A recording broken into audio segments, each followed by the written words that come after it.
In this video, we will be doing an analysis on Palantir. I'm going to talk to you about where I think this thing is headed within the next 3 to 6 months. We're going to be talking about all of the conflicting data within my system that is currently active. And more importantly, we're going to talk about a lot of unusual options activity that has been hitting the market as of recent. Now, looking at Palantir, this stock has been meeting our bull cycle or breakout criteria for a very, very long time. What you're going to see here on the screen is our strategy put into a back testing software running only off of the monthly BX trender. Now, as our first piece of criteria to do anything, we need the monthly BX to be showing buying pressure, which means it needs to be increasing, which is light red, or any shade of green. So essentially, when that is happening, we believe and understand that we are going to be entering into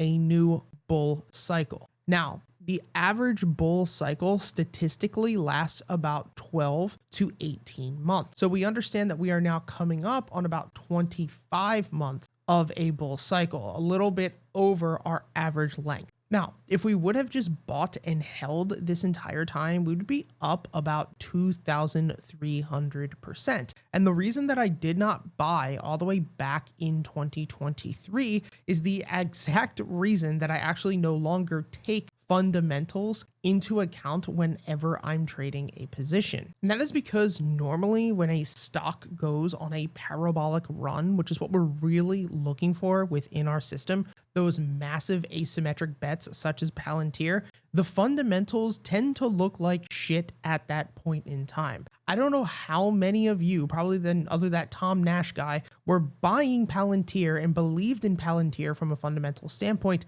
back in February of 2023. And this is why I focus so heavily on trading what is in front of me from a systematic approach versus fundamentals, because most of the time fundamentals are very, very lagging. Now, with all of that said, I want you to understand that Palantir is still meeting that macro bull cycle criteria. However, statistically, we should be coming towards an end. Now, if we move into a weekly time frame for Palantir and we keep that monthly BX indicator at the bottom of your screen, you're going to see that basically anytime price pulls back into this market bias / fair value band, it is normally a good time to be a buyer. This means that the bull cycle, which once again at the bottom of your screen is being shown, but when price is pulling back to that fair value band, it normally means that we're trading at a discount. And we have basically continued to hold this level since 2023. Now, I did recently make a post saying that I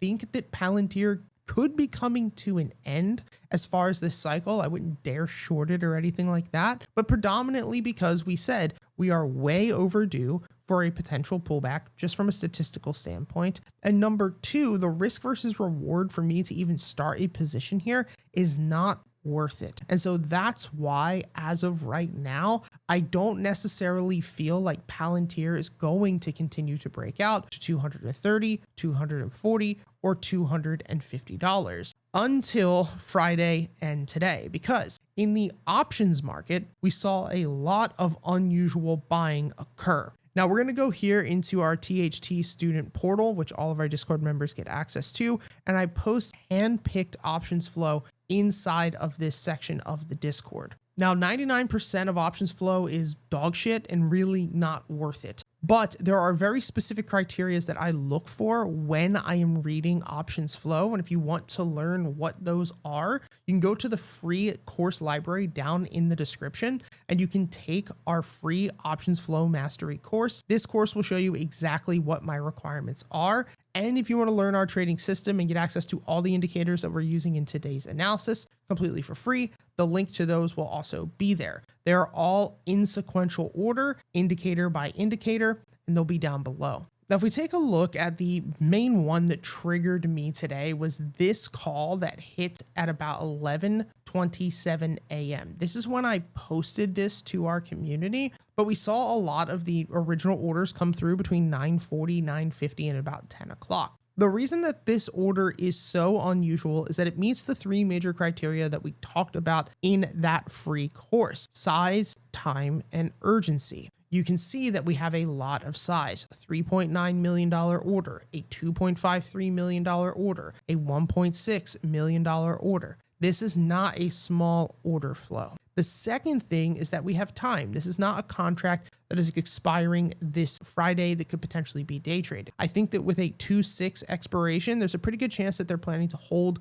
for maybe 1 to 2 weeks. Then the third thing here is going to be the urgency. The type that you see right here, sweep, this means that it came through on one exchange. And the most important thing when you're reading options flow is this _A indicator and _AA. This means that the call options were bought at the ask or above the ask, which confirms the fact that these were somebody buying call options. They were definitely not selling covered calls. Now, when we take that type of call buying into account, and we also add the fact that we are still meeting our macro criteria and price is still trading at a discount, this leads me to believe that maybe there is one more rally left in the tank for Palantir. Now, I want you to understand, this is not a reason to go overload on a bunch of call options for Palantir. That's not my point here. What I'm trying to do is explain to you how I'm seeing Palantir at this point, why normally I would not expect one more rally, but how the integration of real-time options flow is changing my thought process. I'm not coming in here and adding this to my main fund. I'm not overloading on call options. I'm not doing any of that. I'm just trying to share with you what I see and what I expect. So as of right now, it looks like in the short term, maybe a rally into the first 2 weeks of February, maybe we could see a push up to $200 or $210. But I will say that from a statistical standpoint, the longer that we continue to break out here, the higher of a chance that we actually have for Palantir to pull back. So in my opinion, I think Palantir at this point is a hold. I think that if you're starting a new position with the hopes of the stock breaking out up to maybe 250, 275, 300 in the next couple of months, maybe even the next 6 months, I don't think it's necessarily worth it at this point. When I'm taking a position, I'm looking at RVR. I'm looking at how much money I can make to the upside